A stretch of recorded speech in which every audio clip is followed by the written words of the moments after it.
জামালপুরে বন্যা পরিস্থিতির দিন দিন অবনতি হচ্ছে। গত ২৪ ঘন্টায় বাহাদুরাবাদ পয়েন্টে যমুনার পানি ২৭ সেন্টিমিটার ওপর দিয়ে প্রবাহিত হচ্ছে। এতে আরও অন্তত ১৫টি গ্রাম প্লাবিত হয়েছে। শিক্ষা প্রতিষ্ঠান তলিয়ে যাওয়ায় সেগুলো বন্ধ ঘোষণা করা হয়েছে।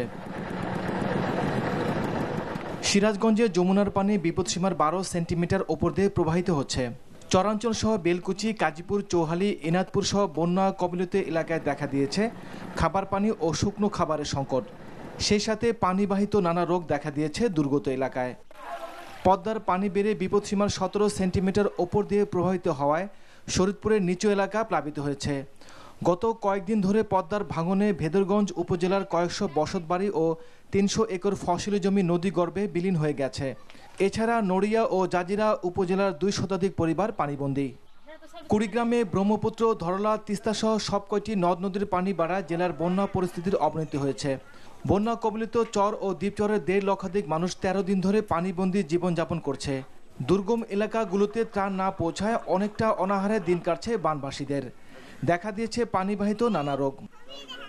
বগুড়ার সারিয়াকান্দি উপজেলায় যমুনা নদীর পানি বিপদসীমার ৬১ সেন্টিমিটার ওপর দিয়ে প্রবাহিত হচ্ছে।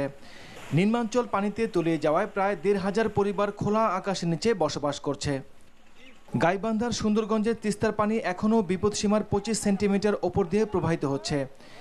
এতে সুন্দরগঞ্জ উপজেলা সহ কয়েকটি উপজেলার ২৮টি ইউনিয়নের বাসিন্দারা পানিবন্দী। মুন্সিগঞ্জে পদ্মার পানি বেড়ে বিপদসীমার ওপর দিয়ে প্রবাহিত হচ্ছে।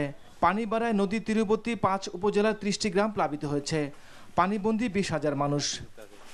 এছাড়া টাঙ্গাইল, ফরিদপুর, লালমনিরহাটে বন্যা পরিস্থিতির কোনো উন্নতি হয়নি। জীবন আহমেদ, এনটিভি নিউজ ডেস্ক। হাসপাতালে এক